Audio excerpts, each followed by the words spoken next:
Hello, everyone.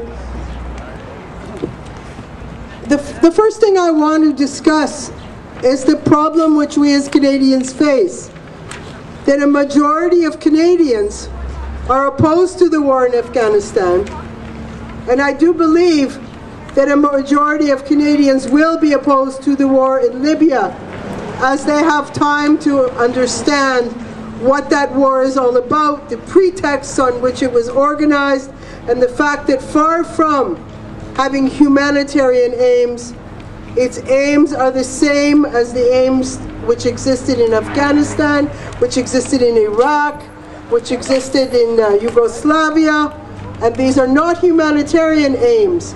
These are aims of domination, plunder, control of the resources, control of the source of oil, return of these countries to places where they can establish their NATO bases, and so on. So we have a problem, because when the resolutions come up in Parliament to extend the mission in Afghanistan, then no one votes against it. No one stands for the majority of Canadians. When the resolution is put there, do you know how many people were in the Parliament when the resolution was unanimously passed to start a war against Libya? 20 people. So those who expressed their concerns, their differences, and all of this, they just stayed away. So this is the situation we face.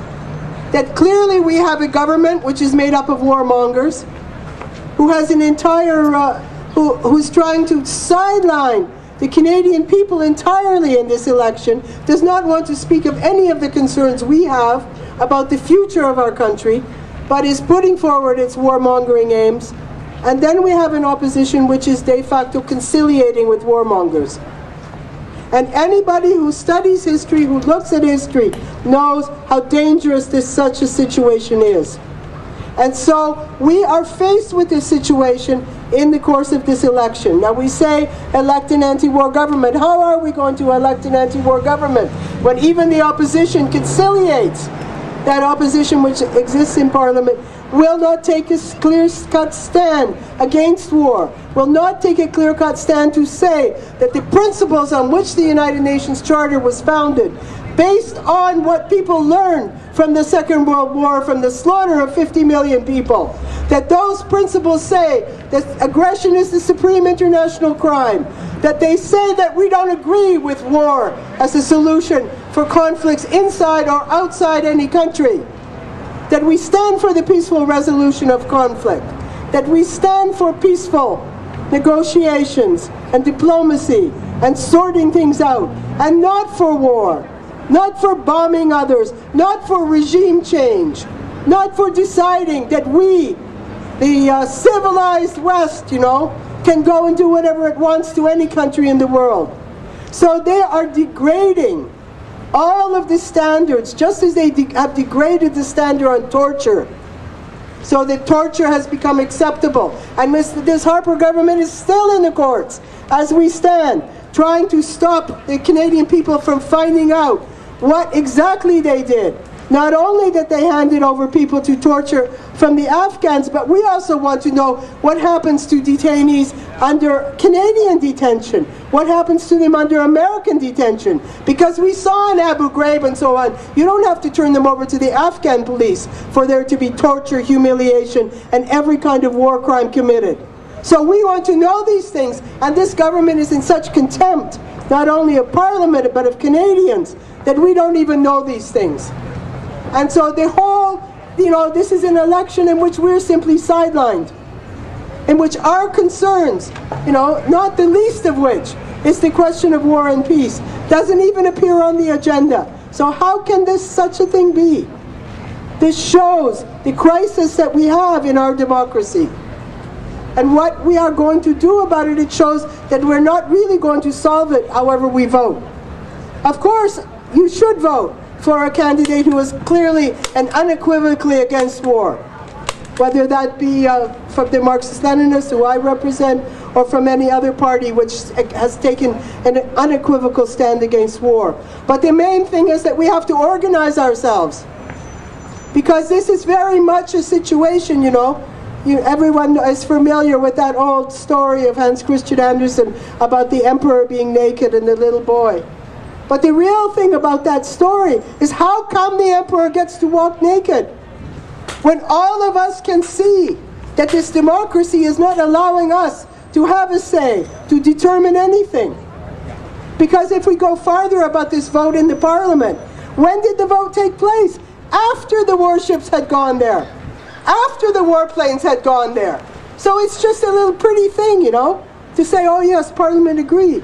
But Parliament agreed after the fact. So even going to war is out of the hands of the Canadian people. They don't even have to take it to the Parliament, never mind to the Canadian people. So this shows that the Parliament is incapable of being a voice for peace internationally, and that it's under the dictate of Anglo-American imperialism and NATO. And that the debate which took place in Parliament is just to hoodwink us. It's just to fool the gullible. And that's the situation that we're faced with. So we're here to say that this is an election issue. Now we have a small number of us here today, and that reflects, you know, this pressure. What happens when you have all these forces that start conciliating and sowing doubt in people's minds? But we're here, and we know what our principles are. We know where we stand. We have 23 days in this election, and let's hold these warmongers to account. And let's hold everyone to account during this election. So we ourselves have to be very, very active during the election. That we're not going to agree with this, that they decide what the election issues are. Whereas our country is turned over to be the agent of the Americans and of NATO in an unjust war there. And where they tell us, you know, they tell us we're going to train the Afghans. Now, anybody who knows anything about Afghanistan historically, there couldn't be anything more ludicrous than this.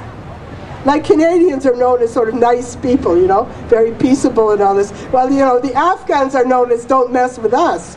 The Afghans are known as the people who tenaciously and militantly fight to defend their homeland against any invader, and we're going to go and teach them how to fight. How ridiculous can you be?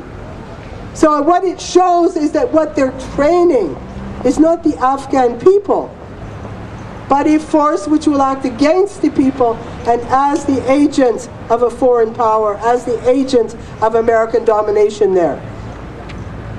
So that's the mission that we're involved in, and all of the parties in the Parliament kept on saying, oh yes, we have to end the mission. Oh yes, we have to end the mission. And then they would keep on agreeing to extend it. Oh yes, it's finally going to end in 2011, and now of course it's not going to end there either. So what's the solution to this? The reality is that in this election we're not going to get an anti-war government. We're either going to have a government of warmongers or warmongers and conciliators with warmongers. So we have to say that we are going to have to, the problem is that we aren't organized. That the Canadian people don't have their organization and institutions. And so we're left in this situation when the election comes, that they get to set the agenda and they get to just say that this is not even an election issue. So let's make sure that for the next 23 days, that peace is an election issue. That our stand against war is an election issue. And we say, Canada, out of Afghanistan, hands off Libya, no troops in Libya, no no-fly zones, no war against Libya, and let's fight to build an anti-war government. Thank you very much.